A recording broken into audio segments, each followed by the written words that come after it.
The rain drummed steadily against the windows of Melody's Bistro, the small restaurant tucked away on a quiet corner of downtown Chicago. Inside, the warm amber lighting cast gentle shadows across empty tables set with white linens and flickering candles.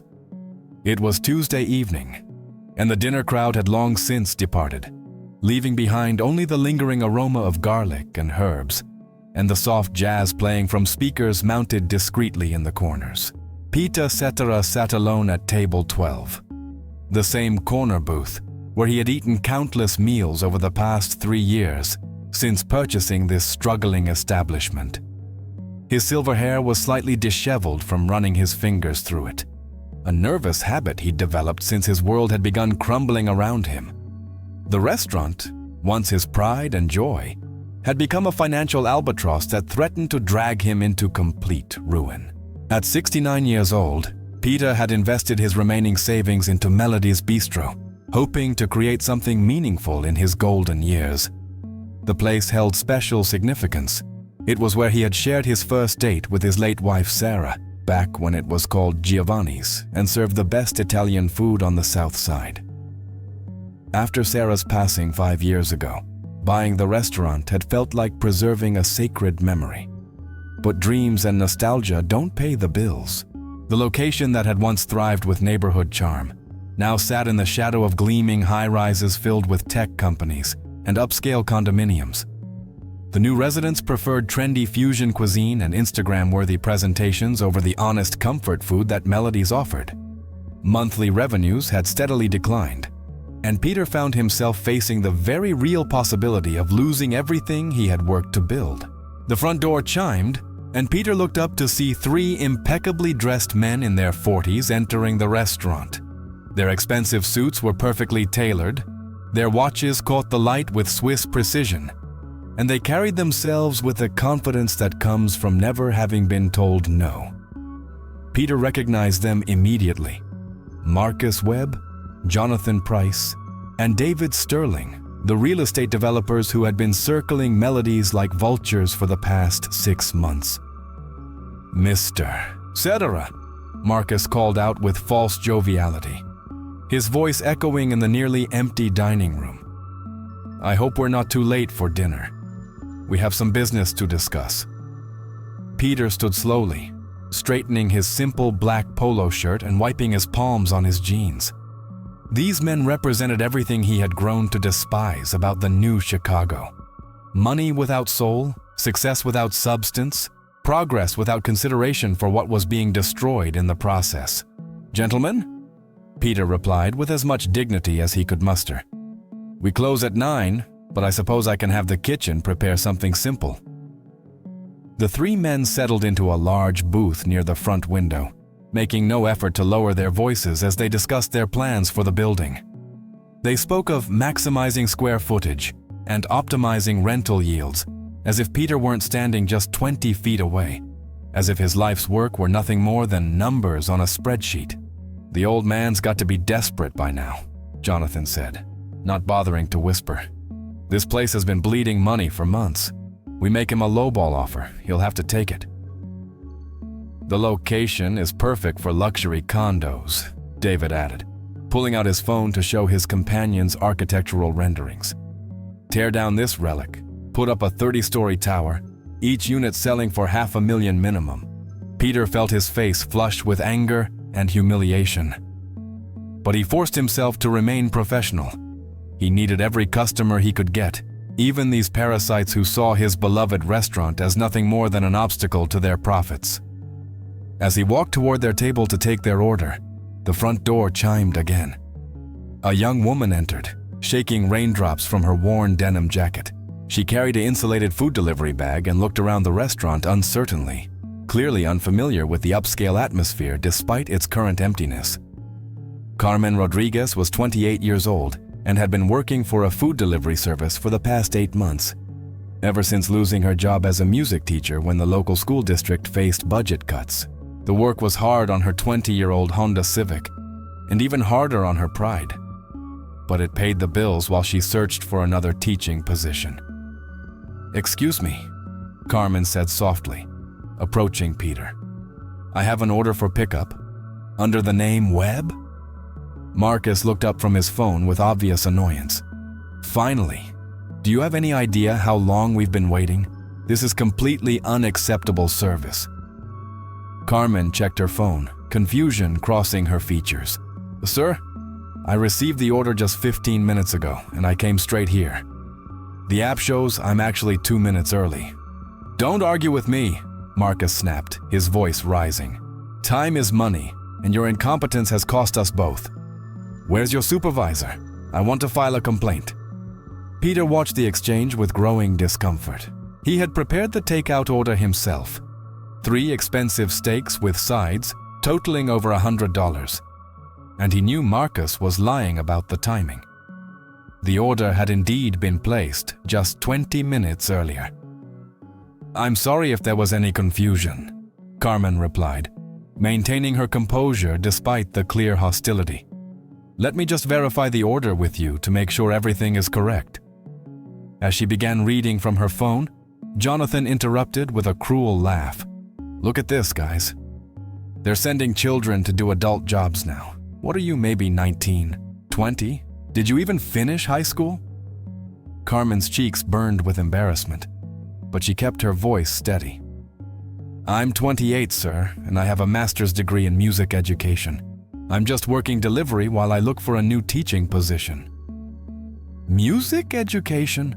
David chimed in mockingly. What's next? A PhD in finger painting? No wonder you're reduced to driving food around. Maybe if you'd studied something useful, you wouldn't be in this situation. The 3 men erupted in laughter at their perceived cleverness, and Peter felt something snap inside him. These weren't just wealthy bullies anymore. They were attacking a young woman who was clearly doing honest work to support herself, showing more integrity in her temporary job than they had displayed in their entire conversation about destroying his restaurant.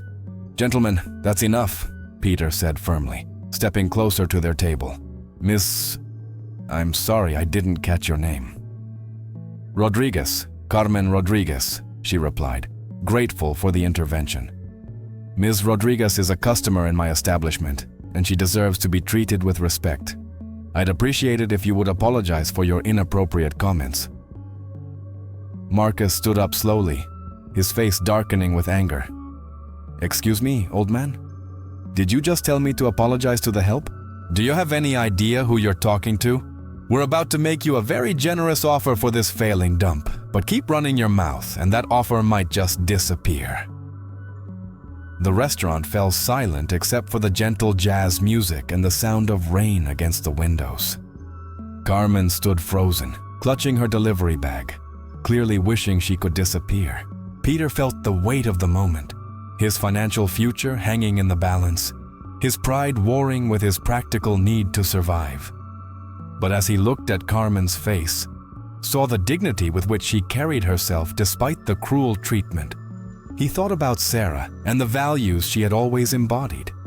She would have never allowed anyone to be humiliated in their presence without speaking up, regardless of the personal cost. You're right, Peter said quietly. I don't know who you are, but I know who I am, and I won't stand by while you treat this young lady with disrespect in my restaurant. He turned to Carmen with genuine warmth. Ms. Rodriguez, I apologize for their behavior. The order is ready, and there's no charge tonight. Consider it my way of making up for what you've had to endure. Carmen's eyes widened in surprise. Mr. Cetra, that's very kind. But you don't need to... Please, Peter insisted. It would be my honor. Marcus slammed his hand on the table, causing the water glasses to jump. You just made the biggest mistake of your life, Cetra. That offer I mentioned? Consider it withdrawn. We'll get this property one way or another, and when we do, we'll make sure everyone knows exactly what kind of business you ran here. The 3 men stormed out of the restaurant, leaving their harsh words hanging in the air like smoke. Peter watched them go, feeling simultaneously liberated and terrified. He had just alienated the only potential buyers who had shown any interest in his struggling business. Carmen remained standing near the table, clearly shaken by the encounter. Mr. Cetra, I'm so sorry. I didn't mean to cause any problems for you. Those men seemed important, and now... Those men are exactly the kind of people this world would be better off without. Peter interrupted gently. You have nothing to apologize for, Carmen. Nothing at all. As he walked to the kitchen to retrieve the takeout order, Peter found himself studying this young woman more carefully. There was something about her bearing, the way she had maintained her dignity under attack, that reminded him of Sarah. But more than that, he noticed the small details that spoke to her character. The way she had instinctively straightened the menus on a nearby table, the careful manner in which she handled her delivery bag, the genuine concern in her voice when she apologized for the confrontation. Here's your order, Peter said, returning with the bag. Again, no charge. It's the least I can do. Carmen accepted the food but made no move to leave. Instead, she looked around the restaurant with obvious appreciation. This is a beautiful place. I've driven past it dozens of times but never been inside. It has such a warm feeling to it. Thank you, Peter replied, surprised by her comment.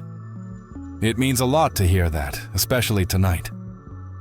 My wife and I had our first date here back in 1978 when it was called Giovanni's. I bought it 3 years ago, thinking I could recapture some of that magic. Your wife has excellent taste, Carmen said with a smile. There's something special about places that hold good memories. You can feel it in the atmosphere. She passed away 5 years ago, Peter said softly. Cancer. This restaurant is, well, it's my way of keeping that part of our life alive. Carmen's expression immediately softened with sympathy. I'm so sorry for your loss. I can tell this place means everything to you. The care you put into it shows in every detail. They stood in comfortable silence for a moment, both lost in their own thoughts.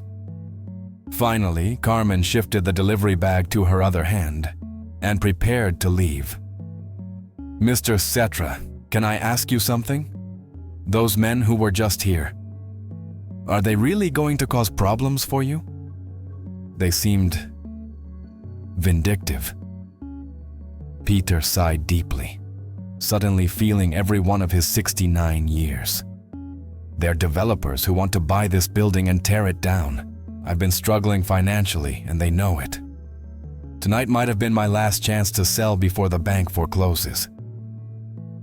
But you stood up for me anyway, Carmen said, her voice filled with wonder.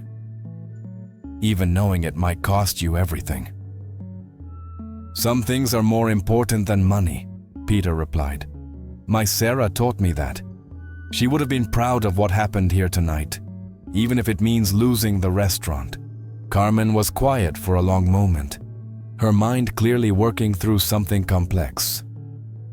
Finally, she spoke again, her voice hesitant but determined. Mr. Cetra, I need to tell you something. Those men who just left, I know who they are, Marcus Webb especially. He's been trying to buy property all over this neighborhood, and there have been rumors about his methods. Peter looked at her with surprise. What kind of rumors? I have a friend who works at City Hall, in the permit office. She's mentioned Webb's name several times, always in connection with properties that suddenly face mysterious code violations or health department issues right before he makes his offers. Buildings that have been fine for years suddenly need expensive repairs that force owners to sell. The implications of Carmen's words hit Peter like a physical blow. Are you saying he might try to sabotage my restaurant? I'm saying he has a pattern, Carmen replied carefully. And after what happened tonight, you might want to be extra careful about any surprise inspections or violations that seem to come out of nowhere. Peter felt a chill that had nothing to do with the rain outside. If Webb was as unethical as Carmen suggested, standing up to him tonight might have consequences far worse than simply losing a potential sale. Why are you telling me this? Peter asked. You don't even know me. Carmen looked directly at him, her dark eyes filled with sincerity. Because you defended me when you didn't have to, Because you showed me kindness when those men showed me cruelty. Because sometimes the right thing to do is to protect good people from bad ones." She paused, then continued with growing conviction. "And because I know what it's like to lose something you love through no fault of your own. When I lost my teaching job, it felt like my whole identity disappeared overnight. I can't imagine losing a place that holds memories of your wife." Peter felt tears threatening to form in his eyes. This young woman, who had been treated terribly in his restaurant, was now trying to protect him from further harm. The generosity of spirit she displayed was overwhelming. "Carmen, I don't know how to thank you for the warning, but I'm not sure what I can do with the information. I can't prove anything, and even if I could, I don't have the resources to fight someone like Webb." Carmen was quiet again, clearly thinking. Then, unexpectedly, she smiled. Not a happy smile, but one filled with determination and perhaps a touch of mischief. "Mr. Cetera, what if I told you there might be another way? What if instead of trying to fight Webb on his terms, we found a way to make your restaurant so successful that you wouldn't need his offer?" Peter laughed, but not unkindly. "Carmen, I appreciate your optimism, but this place has been struggling for 3 years. I don't think there's any magic solution that's going to turn things around overnight." "Maybe not magic," Carmen agreed. "But what about music?" Peter looked at her with confusion. "Music?" "You're Peter Cetera," Carmen said simply. "You might be trying to live quietly now, but you're still a legend. Chicago, hard to say I'm sorry. Glory of love. Your songs were the soundtrack to millions of people's lives, including mine." Peter stared at her in shock. Throughout the entire encounter with Webb and his associates, throughout their conversation about the restaurant and her warning about Webb's methods, Carmen had never once indicated that she knew who he was. She had treated him simply as a kind restaurant owner, not as a celebrity or former rock star. "You knew who I was this whole time?" Peter asked. "Of course I knew," Carmen replied with a gentle smile. "Your voice is unmistakable, even when you're just talking. But more than that, your music got me through some very difficult times. When my father was deployed overseas, when my grandmother was dying, when I was struggling through graduate school, your songs were always there." She paused, looking slightly embarrassed. "I actually wrote my master's thesis on the emotional impact of popular music in educational settings. I used several of your songs as examples of how music can convey complex emotions that traditional teaching methods sometimes can't reach." Peter sat down heavily in the nearest chair, overwhelmed by this revelation. "Carmen, why didn't you say anything earlier?" "Because you clearly wanted to be treated like a normal person running a restaurant, not like a celebrity," she replied. "You deserve that respect. But now, knowing what you're facing with Webb, maybe it's time to remind this neighborhood who Peter Cetera really is." The idea that began forming in Carmen's mind was ambitious and risky, but it came from a place of genuine admiration and fierce protectiveness for this man who had shown her such unexpected kindness. "What if we organized a concert?" she suggested, her excitement growing as she spoke. "Nothing huge or commercial, just an intimate evening of music right here in the restaurant. Advertise it to your generation, the people who grew up with your songs. Create an event so special that it puts Melody's Bistro on the map in a way Webb never expected." Peter shook his head slowly. "Carmen, I haven't performed in public in over 5 years. I'm not sure I could even—" "You wouldn't have to do it alone," Carmen interrupted. "I told you I'm a music teacher. I could help with the arrangements, maybe even accompany you on piano or guitar. We could make it about the music, about the memories, about bringing people together in this beautiful space you've created." The more she talked, the more animated Carmen became, and Peter found himself caught up in her enthusiasm despite his reservations. There was something infectious about her energy, her genuine belief that music could solve problems and bring people together. "Even if I agreed to try this, Peter said slowly. "How would we possibly organize something like that? I don't have connections in the music industry anymore, and the restaurant's marketing budget is basically non-existent." Carmen smiled, pulling out her phone. "Mr. Cetera, you might not have industry connections, but you have something more valuable. You have fans, real fans who have been listening to your music for decades. Let me show you something." She quickly navigated to various social media platforms, showing Peter fan pages and tribute sites dedicated to his music. There were thousands of comments from people sharing personal stories about how his songs had impacted their lives, photos from concerts decades past, and countless requests for him to perform again. "These people have been looking for you," Carmen said softly. "They've been hoping for just one more chance to hear you sing live. Not in some massive arena, but somewhere intimate where they can really connect with the music and the man who created it." Peter studied the phone screen with growing amazement. He had deliberately avoided social media and online platforms since Sarah's death, preferring to grieve privately and live quietly. He had no idea that people were still discussing his music, still sharing stories about its impact on their lives. "Look at this comment." Carmen pointed to the screen. "Peter Cetera's music saved my marriage. We danced to Hard to Say I'm Sorry at our wedding. And whenever we fight, we put on that song and remember why we fell in love. And this one? Glory of Love got me through my son's deployment in Afghanistan. Every time I was scared, I'd listen to that song and know that love is stronger than fear." Peter felt tears forming in his eyes as Carmen scrolled through dozens of similar comments. These weren't casual fans looking for entertainment.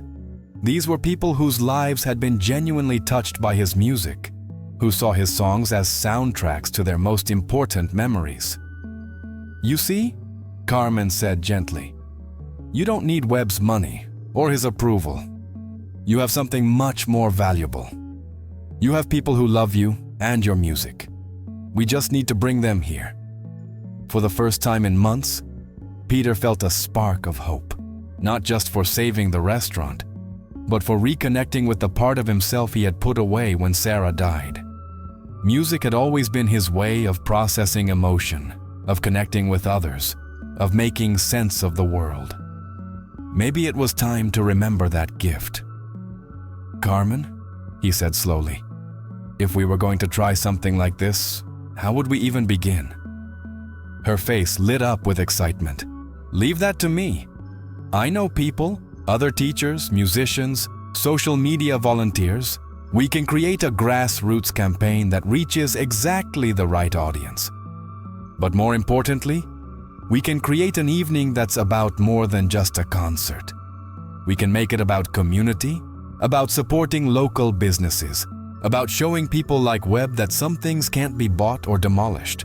Peter looked around his empty restaurant, imagining it filled with people who had grown up with his music, people who understood the emotional weight of songs like "If You Leave Me Now" and "You're the Inspiration." He pictured Carmen at the piano, her fingers finding melodies that would blend perfectly with his voice, creating something new from something treasured. "There's just one condition," Peter said, his voice growing stronger with conviction. "If we do this, it can't be about saving me or the restaurant. It has to be about the music and the people who love it. And Carmen, if this works, if people actually come and we manage to turn things around, I want you to be part of it." "What do you mean?" Carmen asked. "I mean, I want to offer you a job," Peter replied. "Not as a delivery driver, but as what you really are, a music teacher. We could start a music program here at the restaurant. Evening lessons for adults, maybe some small performances by local students. Turn this place into a real community center for people who believe music can change lives." Carmen stared at him in amazement. "Mr. Cetera, you can't be serious. You barely know me and you're facing financial problems. How could you possibly—" "Because tonight you showed me something I had forgotten," Peter interrupted. "You showed me that kindness matters more than profit, that standing up for what's right is worth any cost, and that music is meant to be shared, not hoarded. If we can save this place, it should be a place where those values matter. Carmen felt tears welling up in her eyes. For 8 months, she had been driving around the city delivering other people's meals, feeling like her education and passion were being wasted. Now, this man who had defended her against cruel strangers was offering her a chance to return to her true calling. Yes, she said simply. Yes to all of it. The concert, the job, the music program. Yes to showing Webb and people like him that there are more important things than money and development deals. They shook hands across the empty restaurant, sealing a partnership that neither of them could have imagined when Carmen first walked through the door with a delivery order. Outside, the rain continued to fall, but inside Melody's bistro, something new was beginning to grow. Over the next 3 weeks, Carmen threw herself into organizing what they decided to call An Evening with Peter Cetera, Songs and Stories at Melody's Bistro.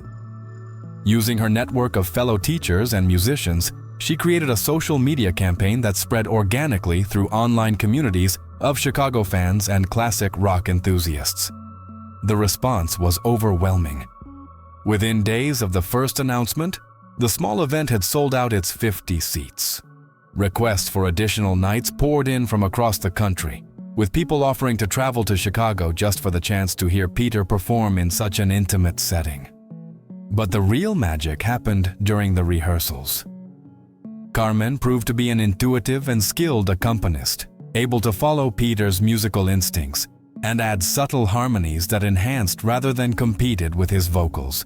More importantly, she helped him remember why he had fallen in love with music in the first place. Not for fame or commercial success, but for the pure joy of connecting with other human beings through song.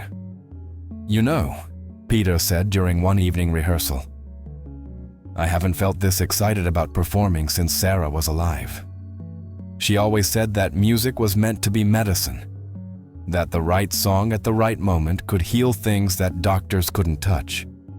Carmen smiled as her fingers found the opening chords to "You're the Inspiration." She sounds like she was a wise woman. I think she would have loved what we're doing here.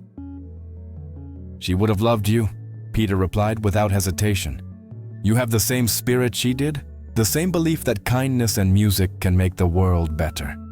The night of the concert arrived with an electricity that neither Peter nor Carmen had anticipated. The 50 guests who filled Melody's Bistro weren't just fans.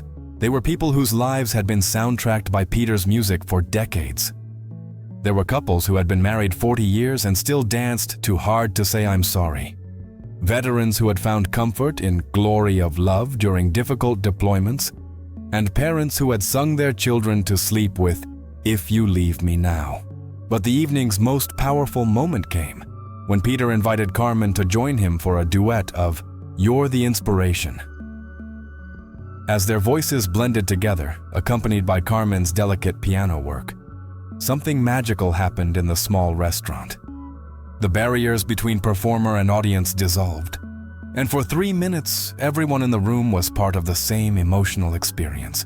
The concert raised enough money to keep Melody's Bistro open for another 6 months, but more importantly, it transformed the restaurant into exactly what Peter and Carmen had envisioned.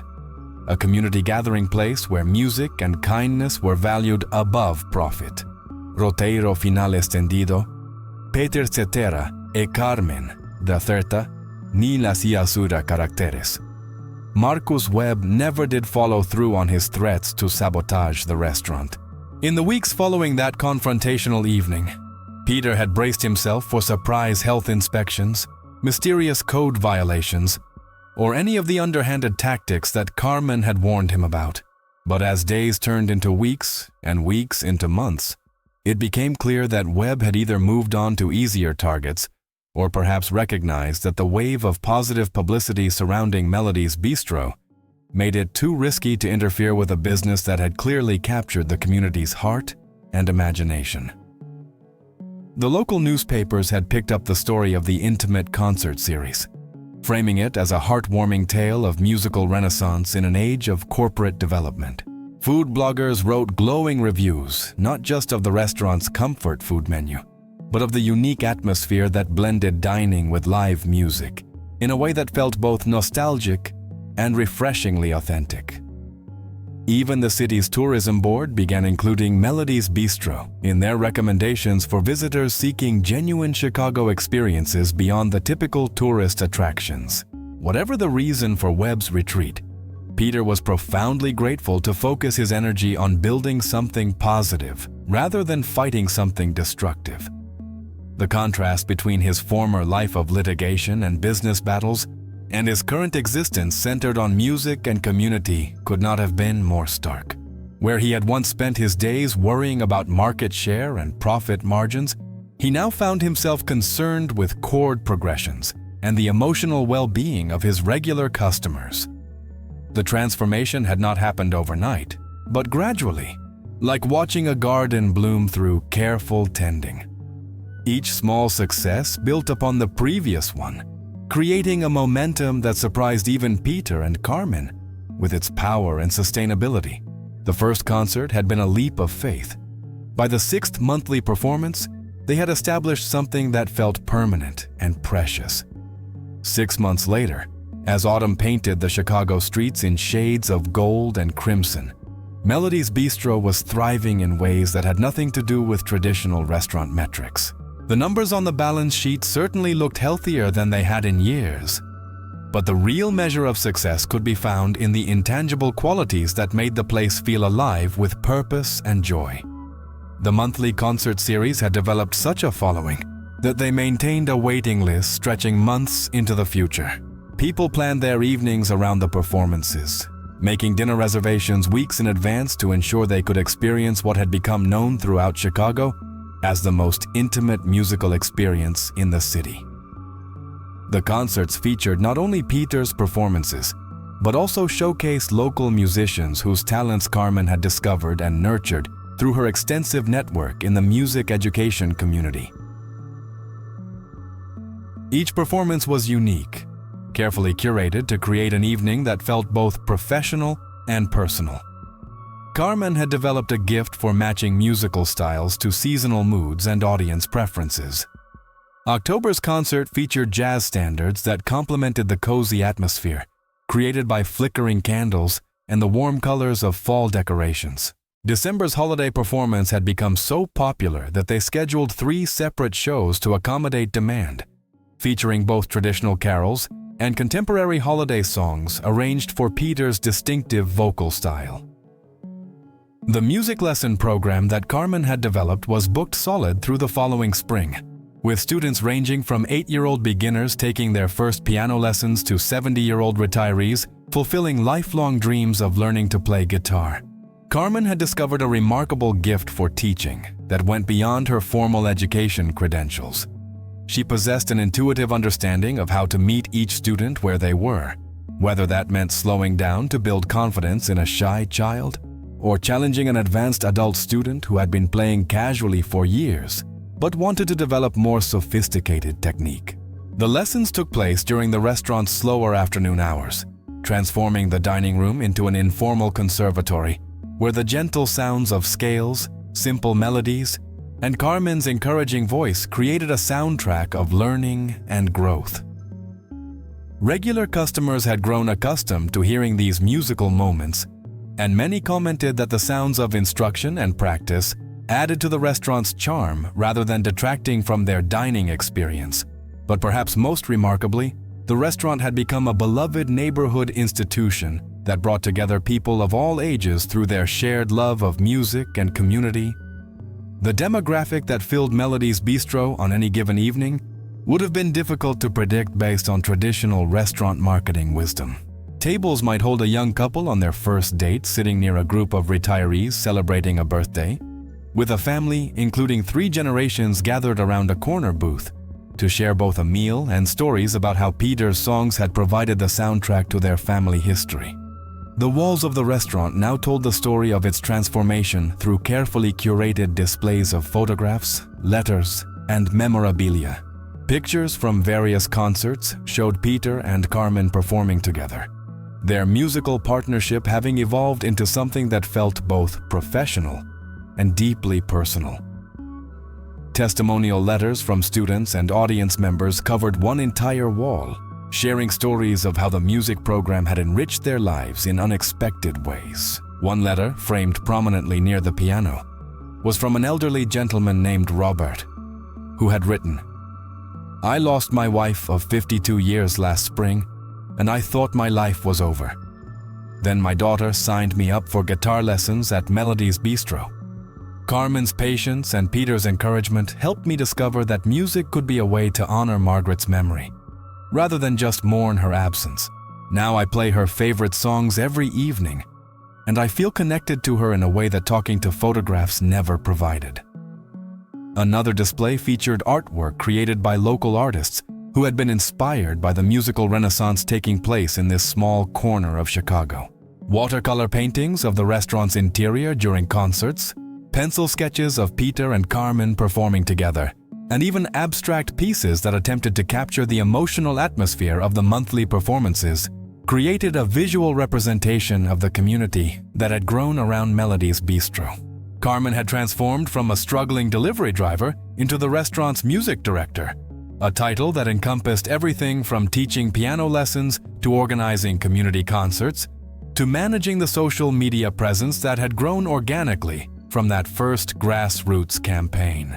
Her business cards, printed on elegant cream-colored stock, read Carmen Rodriguez, Music Director, Melody's Bistro. But everyone who knew her understood that the title barely captured the scope of her influence on the establishment's success. Her days began early, arriving at the restaurant by 10 in the morning to prepare for afternoon lessons and evening activities. She had developed systems for managing the complex logistics of running multiple programs simultaneously, coordinating lesson schedules with restaurant operations, booking guest performers for the monthly concerts, maintaining relationships with the local music community, and handling the increasing volume of inquiries from people who had heard about Melody's Bistro and wanted to experience its unique atmosphere. But more than that, she had become the heart of an operation that proved every day that businesses could be profitable while still prioritizing human values over purely financial considerations. Her approach to customer service went far beyond traditional hospitality. She remembered the names and personal stories of regular customers, checked in on students who missed lessons, and created an atmosphere where everyone who entered the restaurant felt welcomed and valued. The transformation was perhaps most evident in Carmen herself. The uncertain young woman who had walked through the restaurant's doors 6 months earlier, clutching a delivery bag and apologizing for her very existence, had been replaced by someone who moved through the space with confidence and purpose. She wore her role as music director with quiet pride, understanding that she had found not just a job, but a calling that utilized every aspect of her education, personality, and values. "You know what I learned from all this?" Peter said one evening, as they closed up after a particularly successful concert featuring a local jazz quartet that Carmen had discovered performing at a nearby coffee shop. The audience had been especially enthusiastic, with several people approaching Peter and Carmen after the performance to share personal stories about how the music had touched them.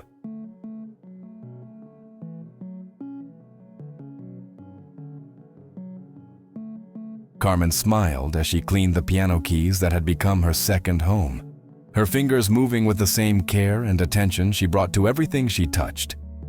The instrument, a restored 1960s Baldwin baby grand that Peter had purchased specifically for the concert series, had become the centerpiece of the restaurant's transformation. Under Carmen's careful maintenance and daily use, it had developed a tone that seemed perfectly suited to the intimate atmosphere they had created. "What's that?" she asked, though she could see in Peter's expression that he was preparing to share something significant. These end-of-evening conversations had become one of her favorite parts of their routine, moments when the business of running a restaurant and music program gave way to deeper reflections on what they had built together. "I learned that real success isn't about how many people know your name or how much money you have in the bank," Peter replied, his voice carrying the wisdom that comes from having experienced both fame and obscurity, wealth and near poverty, public acclaim and private struggle. "It's about how many lives you touch in a positive way, how much kindness you put into the world, and how well you treat the people who cross your path, especially the ones who can't do anything for you in return." He paused, looking around the restaurant that had become so much more than either of them had originally envisioned. The space held memories now.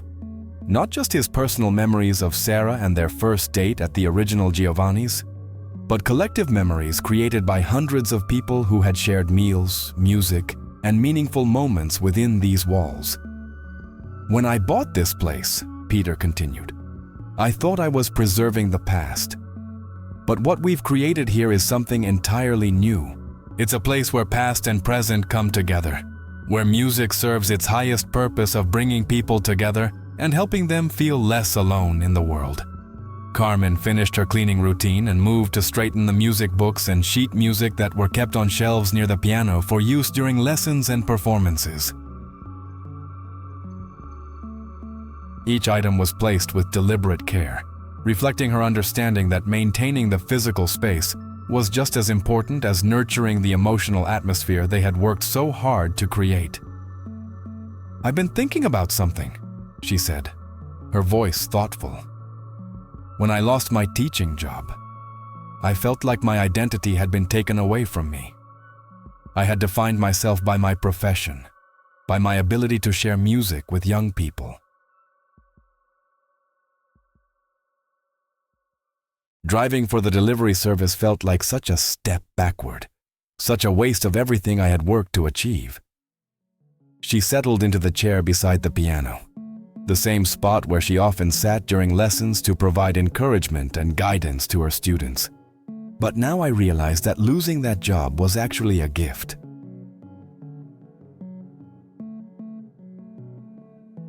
If I had stayed in the traditional education system, I never would have discovered this different way of teaching, this opportunity to work with people of all ages who choose to be here because they want to learn, not because they have to be in a classroom."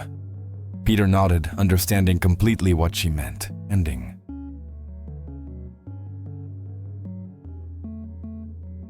His own journey from international recording artist to restaurant owner and community music teacher had taught him similar lessons about the difference between external success and internal fulfillment. "The students I work with now," Carmen continued, "they're here because music means something to them. The 8-year-old who practices piano every day because she wants to play like you someday.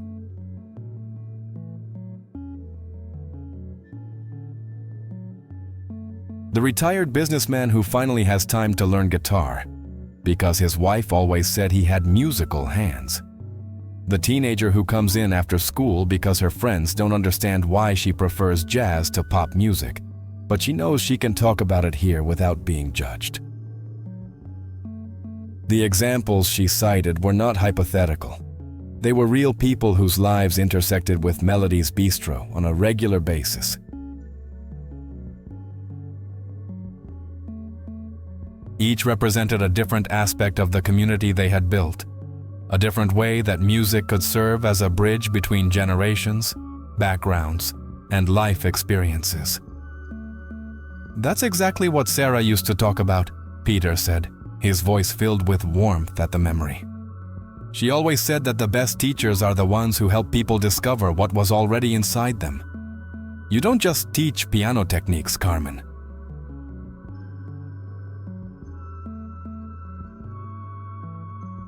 You teach people to trust their own musical instincts, to believe that they have something worth sharing with the world." As they turned off the lights and locked the door of Melody's Bistro, both Peter and Carmen understood that they had created something that couldn't be measured in dollars or demolished by developers like Marcus Webb.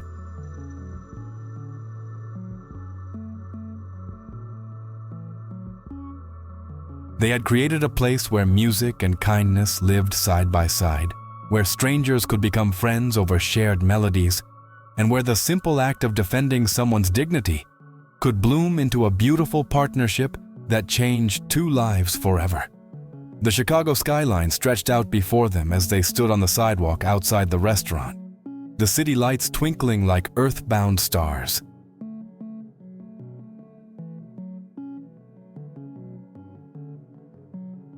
The neighborhood around them was changing rapidly, with new construction and development projects transforming the landscape almost daily. But Melody's Bistro had found its place in this evolving environment, not by fighting change, but by offering something timeless and essential that no amount of development could replicate. Same time tomorrow? Carmen asked, though the question had become purely rhetorical over the past months.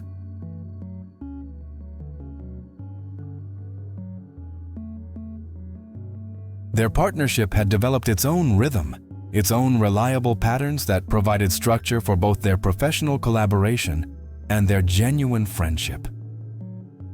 "Wouldn't miss it," Peter replied, and they both knew he meant far more than just their next day of work together. He meant the continued building of something precious, the ongoing creation of a space where music could heal and community could flourish, where every day brought new opportunities to prove that kindness and artistry could coexist with financial sustainability and business success. The lesson of that rainy Tuesday evening when they first met lived on in every note played and every act of kindness shown at Melody's Bistro. Sometimes the most important thing you can do is stand up for what's right, even when it costs you everything, because what you build in the aftermath might be worth more than anything you lost.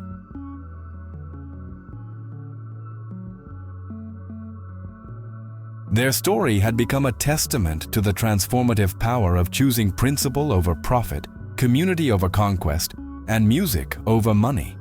Choices that had created something beautiful and lasting in a world that often seemed to value neither beauty nor permanence.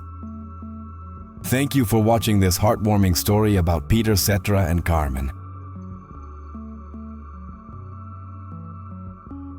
If this story touched your heart, please give it a thumbs up and subscribe to our channel for more inspiring tales about the power of music, kindness, and standing up for what's right.